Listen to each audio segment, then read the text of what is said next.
Good morning everyone, स्वागत है आपका इनसाइट नॉलेज की टॉप 10 मॉर्निंग अपडेट में। वीडियो शुरू करने से पहले कल जो हमारी मॉर्निंग अपडेट थी वह 9 बजे की जगह 9:30 बजे आई थी, उसके लिए मैं माफी चाहूंगा। वैसे हमारा जो मॉर्निंग वीडियो का टाइम है वह करेक्ट 9 बजे का है, इसी टाइम वीडियो आ जाती है। लेकिन अगर आप कहेंगे तो मैं इसको 1 घंटा और पहले कर सकता हूँ, यानी कि सुबह 8 बजे भी मैं वीडियो प्रोवाइड कर सकता हूँ। लेकिन कमेंट बॉक्स में लिखकर बताइएगा कि 8 बजे या 9 बजे कौन सा टाइम सही है।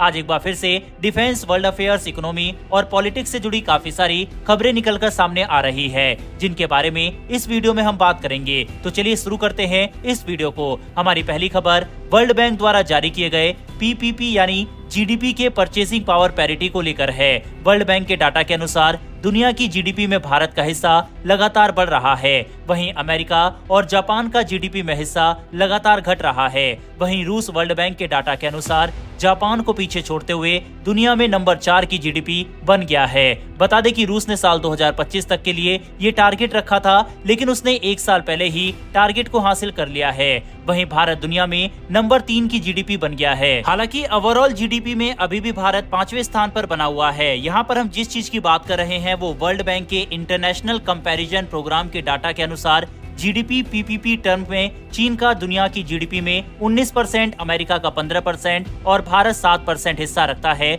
और इसी के साथ भारत तीसरे स्थान पर है। अब अगर पीपीपी टर्म की बात करें तो एक देश की करेंसी दूसरे देश के कन्वर्ट होने के बाद उस देश में कितना सामान खरीदा जा सकता है, इसको पीपीपी टर्म कहते हैं। जैसे भारत में एक बर्गर की कीमत अमेरिका में बर्गर के दामों से आधी है, और इसी टर्म में भारत दुनिया की नंबर 3 अर्थव्यवस्था बन गया है। और भारत की इकोनॉमी यूके से 3.6 गुना, जापान से 2.8 और जर्मनी से 2.5 गुना ज्यादा है। इसके अलावा भारत की नॉमिनल जीडीपी लगातार बढ़ रही है, और भारत उस टर्म में भी जल्दी आने वाले 5 सालों में नंबर 3 जीडीपी बनने जा रहा है। बहरहाल बढ़ते हमारी अगली खबर की तरफ, जो कि भारत की इकोनॉमी से जुड़ी हुई है। लगातार भारत की अर्थव्यवस्था बढ़ रही है, ऐसे में भारत ने इसकी तैयारी करना शुरू कर दिया है। बता दें कि भारत सरकार के द्वारा नए शिपिंग फर्म को शुरू किया जाएगा, जिसमें 1000 नए जहाज को इस पर तैनात किया जा सकेगा। भारत की बढ़ती अर्थव्यवस्था और बढ़ते ट्रेड से रेवेन्यू बढ़ाने के लिए ये काम जरूरी है। बता दें कि भारत इसकी मैन्युफैक्चरिंग पर काम कर रहा है। इसके साथ इस फर्म का नाम क्या होगा ये सामने नहीं आया है, लेकिन राज्य के द्वारा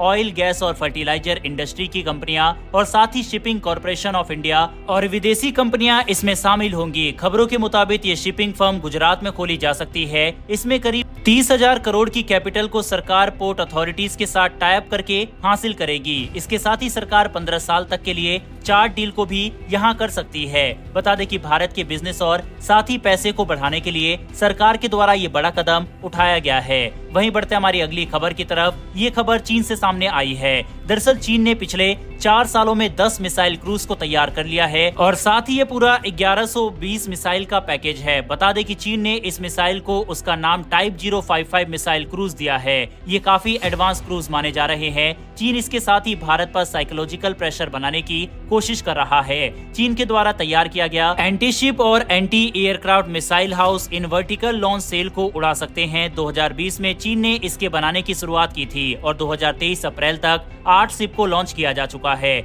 यानी कि हर साल 2 से 3 शिप लॉन्च किए जा रहे हैं। इसके साथ ही air defence system, anti submarine warfare, surface warfare पर भी ये अटैक करने में सक्षम है। इन क्रूज की लंबाई 590 फीट है और ये 66 फीट चौड़ा है। चीन के ये मिसाइल क्रूज को काफी एडवांस हथियारों, सेंसर और कई नए सिस्टम लगाकर तैयार किया गया है। ऐसे में भारत के लिए अभी चिंता करने की बात है, और भारत अब इसका क्या तोड़ निकालता है ये देखने वाली बात होगी। लेकिन एक चीज है कि लगातार चीन अपनी शक्तियों को बढ़ा रहा है। ऐसे में भारत को भी ज्यादा से ज्यादा एडवांस हथियारों की और ज्यादा क्वांटिटी में चीन से लड़ने के लिए इनको चाहिए होगा। बहरहाल बढ़ते हमारी अगली खबर की तरफ, ये खबर चुनाव से जुड़ी हुई है। दरअसल भारत में एनडीए की सरकार बनने जा रही है। 9 जून को नरेंद्र मोदी शपथ ले सकते हैं। इस बीच खबर है कि पीएम मोदी के शपथ ग्रहण से पहले पड़ोसी देशों को शपथ ग्रहण समारोह के लिए न्योता भेजा गया है। बताया जा रहा है कि ये आमंत्रण एकजुटता के मैसेज को पहुंचाने के लिए पड़ोसियों को भेजा गया है। दरअसल पड़ोसियों के साथ रिश्तों को मजबूत करने और व्यापारिक रिश्तों को और ज्यादा बढ़ाने के लिए ये आमंत्रण भेजा गया है।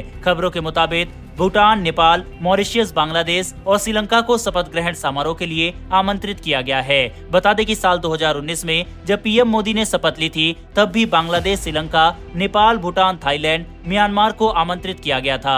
इसके अलावा साल 2014 में सार्क देशों के समूह को बुलाया गया था, जिसमें मालदीव, नेपाल, पाकिस्तान, श्रीलंका, अफगानिस्तान, बांग्लादेश, भूटान शामिल थे। बता दें कि उस दौरान पाकिस्तान के प्रधानमंत्री नवाज शरीफ भी पीएम मोदी की शपथ ग्रहण में पहुंचे थे। लेकिन अब साल 2024 के लिए मोदी ने खुद श्रीलंका के राष्ट्रपति और बांग्लादेश के प्रधानमंत्री से बात करके उन्हें न्योता दिया है। इसके अलावा चीन, पाकिस्तान और मालदीव जैसे देशों को आमंत्रण नहीं भेजा गया है, क्योंकि इन देशों के साथ लगातार भारत के रिश्ते खराब हो रहे हैं। बता दें कि पीएम मोदी शपथ लेने के बाद 13 जून को G7 समिट के लिए इटली जाएंगे। इसके अलावा दोस्तों, भारत में एनडीए की सरकार आने के लिए तैयार है। बीजेपी को हालांकि अकेले बहुमत नहीं मिला है, ऐसे में जोड़ तोड़कर सरकार बनने जा रही है। इस बीच खबर आई है कि जेडीयू के नीतीश कुमार और टीडीपी के चंद्रबाबू नायडू के साथ प्रधानमंत्री नरेंद्र मोदी सरकार बनाने के लिए तैयार है। लेकिन नीतीश कुमार जब एनडीए की बैठक के लिए दिल्ली आ रहे थे, तब उस वक्त उनके जहाज में विपक्षी नेता तेजस्वी देखे गए थे और दोनों के साथ बैठे हुए तस्वीर भी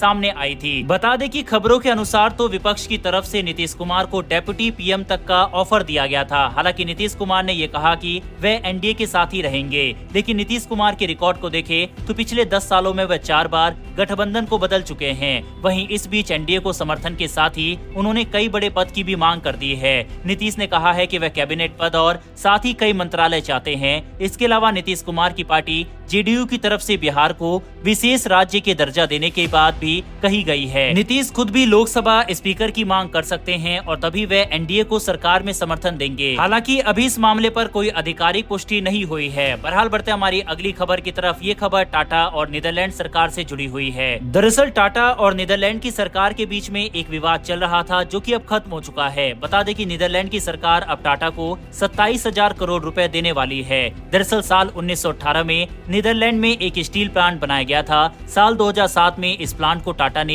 एक्वायर कर लिया था। इसका नाम 2010 में टाटा स्टील यूरोप रखा गया। साल 2021 में इस प्लांट को 2 हिस्सों में बांटा गया, जहां पहला टाटा स्टील यूके और दूसरा टाटा स्टील नीदरलैंड हो गया। बता दें कि नीदरलैंड का स्टील प्लांट नॉर्दर्न सी और नीदरलैंड की राजधानी से 30 किलोमीटर दूरी पर है। 2 साल पहले इस प्लांट को लेकर विवाद शुरू हो गया था। बताया गया कि स्टील प्लांट के जरिए शहर में काफी पॉल्यूशन हो रहा है और एनवायरमेंट प्रदूषित हो रहा है। राजधानी के आसपास के 2-3 नदियां भी काफी प्रदूषित हो चुकी है। वहां रहने वाले लोगों को ब्लड कैंसर की शिकायत और उनकी उम्र कम होने की शिकायत आ रही है। 2022 में शुरू हुए विवाद के बाद 2023 में टाटा की कंपनी और नीदरलैंड सरकार के बीच बातचीत शुरू हो गई। बता दें कि इसके बाद टाटा ने कहा कि उन्हें सब्सिडी दी जाए तो वे पॉल्यूशन को कम करने पर विचार करेंगे और ये मामला लगातार बढ़ता चला गया। इसके बाद टाटा स्टील में काम करने वाले लोगों को नौकरी से भी निकाला गया। लेकिन इसके बाद अब नीदरलैंड की सरकार आखिरकार मान गई है और वह टाटा को अब सब्सिडी देगी। इसके बाद टाटा स्टील वहां लगातार अपना काम करता रहेगा और लोगों को रोजगार भी वापस दिया जाएगा। यही कारण है कि नीदरलैंड की तरफ से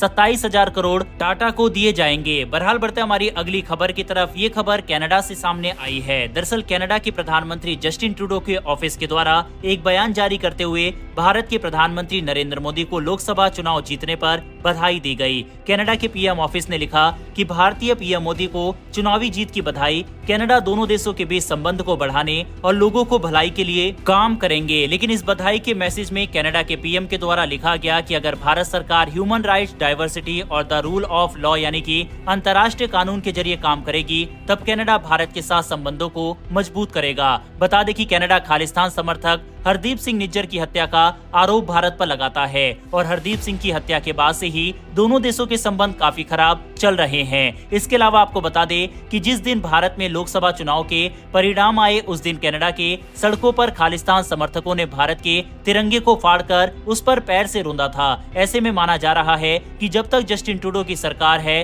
तब तक ना तो खालिस्तानियों के खिलाफ कोई एक्शन होगा, ना ही भारत के रिश्ते उनसे सुधर सकते हैं। वैसे आपके हिसाब से दोस्तों, क्या भारत को कनाडा के साथ रिश्तों को सुधारने की जरूरत है या फिर भारत को कनाडा के खिलाफ कड़े एक्शन लेने चाहिए? इस पर अपनी राय कमेंट बॉक्स में लिखकर बताइएगा। बढ़ते हमारी अगली खबर की तरफ। ये खबर बॉलीवुड एक्ट्रेस और हिमाचल की मंडी सीट से नवनिर्वाचित सांसद कंगना रनौत से जुड़ी हुई है। दरअसल कंगना रनौत दिल्ली में बीजेपी की सांसदीय दल की बैठक में शामिल होने के लिए चंडीगढ़ एयरपोर्ट पर पहुंची थी। इस दौरान एक घटना हो गई। सिक्योरिटी चेक के बाद जब वह अपने विमान में बोर्डिंग के लिए जाने लगी, तभी उस वक्त एयरपोर्ट पर तैनात CICF की कांस्टेबल कुलविंदर कौर ने कंगना रनौत को थप्पड़ मार दिया। इसके बाद कांस्टेबल को हिरासत में ले लिया गया और कंगना रनौत ने भी वीडियो जारी करते हुए कहा कि सिक्योरिटी चेक के बाद सुरक्षा कर्मी ने उनके फेस पर मारा और गाली भी दी। कंगना ने इसी के साथ पंजाब में उग्रवाद और आतंकवाद के बढ़ने और उस पर चिंतन करने की भी बात कही। दरअसल CICF की कांस्टेबल कंगना रनौत के किसान आंदोलन पर दिए गए बयान से नाराज थी। कांस्टेबल ने कहा कि कंगना ने प्रोटेस्ट को लेकर कहा था कि महिलाएं पैसे लेकर उस प्रोटेस्ट में बैठी हुई है और उनकी मां भी उस प्रोटेस्ट में बैठी थी। ऐसे में कंगना के बयान से वे गुस्सा थी और इसी बात पर उन्होंने थप्पड़ मार दिया। बता दें कि कांस्टेबल को सस्पेंड कर दिया गया है, लेकिन इस तरह की घटना पर आपकी क्या राय है, कमेंट बॉक्स में अपनी राय लिखकर बताइएगा। बहरहाल बढ़ते हमारी अगली खबर की तरफ। ये खबर शेयर बाजार से जुड़ी हुई है। बता दें कि लोकसभा चुनाव के नतीजे आने के बाद लगातार बाजार में गिरावट देखी जा रही थी, लेकिन अब बाजार तेजी से उभर रहा है, जिसकी बात हमने कल भी की थी कि बाजार अब तेजी से ऊपर की तरफ जाएगा। और हमने आपको 2 स्टॉक भी रिकमेंड किए थे, जिसमें एक निप्पॉन का ETF और दूसरा टाटा स्टील का शेयर था और दोनों अब बढ़ने लग रहे हैं। सेंसेक्स की बात करें तो गुरुवार को सेंसेक्स में 692 अंकों की बढ़ोतरी देखी गई और ये 75,074 अंकों पर बंद हुआ। वहीं निफ्टी की बात करें तो 200 अंक की बढ़ोतरी के बाद ये 22,821 अंक पर बंद हुआ। बता दें कि लोकसभा चुनाव के नतीजे के बाद शेयर बाजार लगातार गिर रहा था, लेकिन अब शेयर बाजार उठने लगा है। वहीं एक्सपर्ट्स का मानना है कि नई सरकार भी इन्वेस्टमेंट के दम पर इकोनॉमी को बूस्ट करने में काम करेगी। इसके अलावा कारोबारियों का मानना है कि आय से जुड़े संभावना वाले क्षेत्रों में बदलाव के बाद इन्वेस्टर्स का नजरिया भी बदल जाएगा। दोस्तों आपको बता दें कि BHE के शेयर्स 9.1% और हिंदुस्तान एरोनॉटिक्स लिमिटेड के 7% और गेल इंडिया के 6.7% तक शेयर बढ़े हैं। वहीं पर अगर आप आने वाले समय में स्विंग ट्रेडिंग करते हैं, यानी कि किसी भी शेयर को खरीदकर उसे होल्ड करना और जब अच्छा खासा रिटर्न मिले तब उसको बेचना, तो अगर आप ऐसा करते हैं तो आपको अच्छा खासा बेनिफिट देखने को मिल जाएगा। हम डेली अपनी मॉर्निंग वाली टॉप 10 न्यूज में शेयर मार्केट की न्यूज कवर करते हैं और उसमें 1-2 शेयर रिकमेंड करते हैं। जैसे कल मैंने आपको निप्पॉन ETF और टाटा स्टील के बारे में जानकारी दी थी और दोनों ही शेयर 2 से 3% कल में बढ़े थे और आने वाले समय में भी इन दोनों स्टॉक में अच्छा खासा रिटर्न देखने को मिल जाएगा। अगर आप 2-3 महीने इसको खरीद कर पेशेंस रखते हैं तो और भी अच्छा रिटर्न देखने को मिलेगा। वहीं ऐसे ही और भी स्टॉक हमारी मॉर्निंग वाली जो ये वीडियो है इसमें हम आपको रिकमेंड करते रहेंगे, जिनको आप अपनी एनालिसिस करके खरीद भी सकते हैं। बहरहाल दोस्तों इस वीडियो में इतना ही। अगर आपने इस वीडियो को यहाँ तक देखा है तो वीडियो को लाइक करके हमारी आने वाली डेली ऐसी वीडियो के लिए चैनल को सब्सक्राइब कर बेल नोटिफिकेशन को जरूर दबा ले। फिर मिलेंगे ऐसी एक नई वीडियो के साथ। धन्यवाद। जय हिंद।